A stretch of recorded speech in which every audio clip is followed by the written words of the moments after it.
네, 그럼 현장 플러스 이어가 보도록 하겠습니다. 20대 총선이 끝나고 참 많은 분야에서 변화가 예상되고 있긴 합니다만은 부동산 시장을 보자면 좀 긍정적인 쪽보다는 부정적인 전망들이 더 많은 것 같습니다. 어떤 분들은 지금보다 더 나빠지면 나빠졌지 좋아지지는 않을 것이다라고 얘기를 하는 분들도 계시던데요.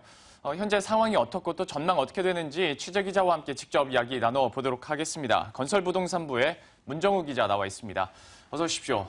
네, 안녕하세요. 네, 안녕하세요. 처음으로 출연하시는 거죠? 네, 맞습니다. 예, 앞으로 잘 부탁드리겠습니다. 네.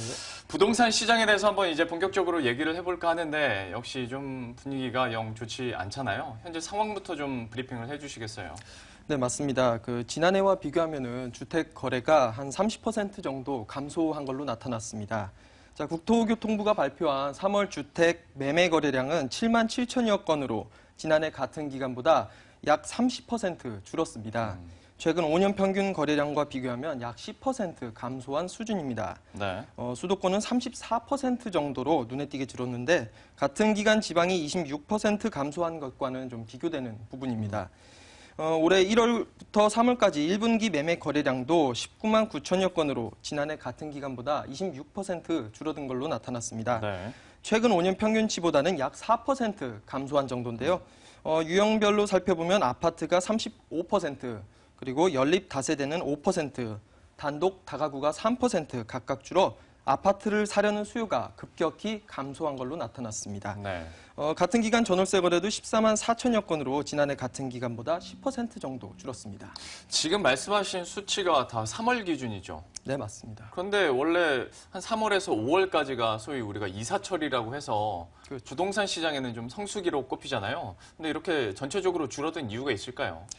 네, 2월부터 적용 중인 수도권 주택 담보대출 규제 여파가 시장에 좀 여파가 있는 걸로 나타났습니다. 네. 자, 아무래도 이자와 원금을 한 번에 갚아야 된다는 그런 부담감 때문에 소비자 입장에서는 집을 사는 데 있어서 좀 신중해질 수밖에 없는 상황인 것 같습니다. 특히 5월부터 지방에도 주택 담보대출 규제가 앞으로 시작될 예정이어서 주택거래 부진은 전국으로 확산될 가능성이 높아지고 있습니다. 네. 뿐만 아니라 지난해와 달리 당장은 아니겠지만 올해 안으로 미국 금리 인상 가능성이 점쳐지고 있고요. 경제적인 여건도 불안정한 탓도 어느 정도 작용하고 있는 것 같습니다. 이미 주택 가격이 고점을 찍었다는 소비자들의 심리도 관망세를 이어가는 요인 중 하나로 분석되고 있습니다.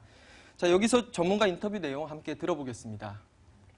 주택 거래가 급증했던 2015년에 비해서 기저효과가 나타나고 있고 무엇보다 대출 규제가 강화되면서 수도권의 아파트 시장을 중심으로 주택 거래 감소와 가격 조정 움직임이 뚜렷해지고 있습니다. 5월부터는 지방까지 대출 규제 강화가 확대 시행되면서 전국적으로 주택 거래가 부진해지고 가격 조정을 받는 곳이 더 늘어날 것으로 우려됩니다. 아무래도 현재 가계부채 증가가 기하급수적으로 일어나다 보니까 주택담보대출에 대한 규제도 좀 더 빡빡해질 수밖에 없는 상황인데요.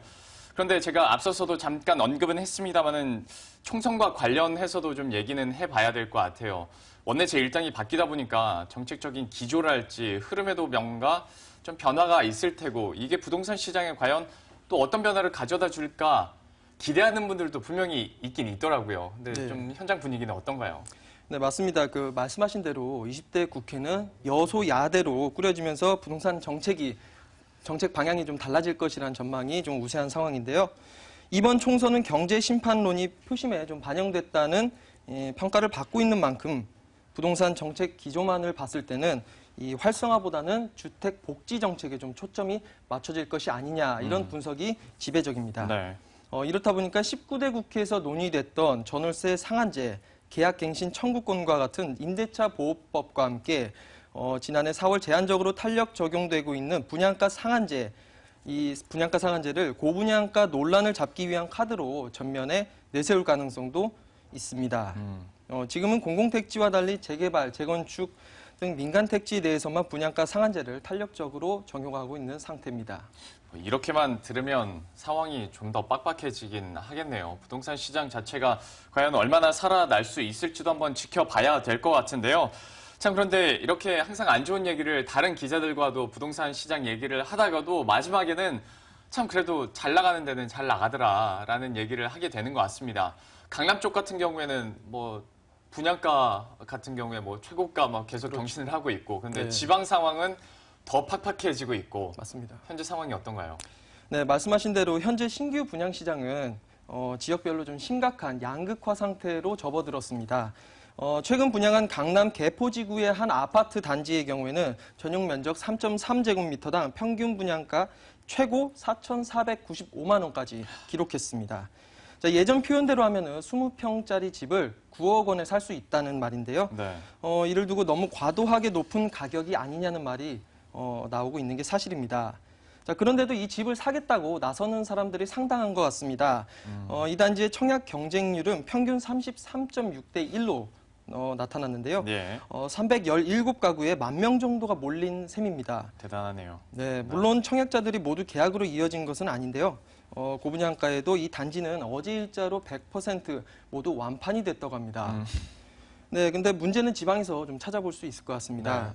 이번 달 초에 충북 보은에서 청약 접수를 받은 한 단지가 있는데요. 네. 88가구 중에 한 아파트 단지는 청약률을 제로라고 기록이 됐습니다. 단 한 명도 집을 사겠다고 나선 사례가 없었다는 겁니다. 네. 자, 이외에도 목포의 한 아파트 단지는 80가구 중 3가구만 지원을 했고, 경기 안성의 아파트 단지도 1,657가구 중에 614가구만 청약을 넣은 상태입니다. 네. 자, 각각 4%와 37% 정도 수준에 그친 겁니다. 비슷한 시기에 광역시에서는 부산 연제더샵이 평균 238대 1, 경남 창원 대원 꿈에 그리는 152.8대 1을 기록한 것과 대조적인 모습입니다. 예. 자, 이렇게 전반적으로 지역별로 양극화가 굉장히 심하게 나타나고 있는데요. 그런데 참 정부 측에서는 가계대출 증가 그리고 부동산 시장 침체 속에서 어떤 균형점을 찾을지 저희들도 한번 지켜보도록 하겠고, 정부 측에서도 참 큰 고민이 될 것 같습니다. 지금까지 문정우 기자와 함께했습니다. 고맙습니다. 감사합니다.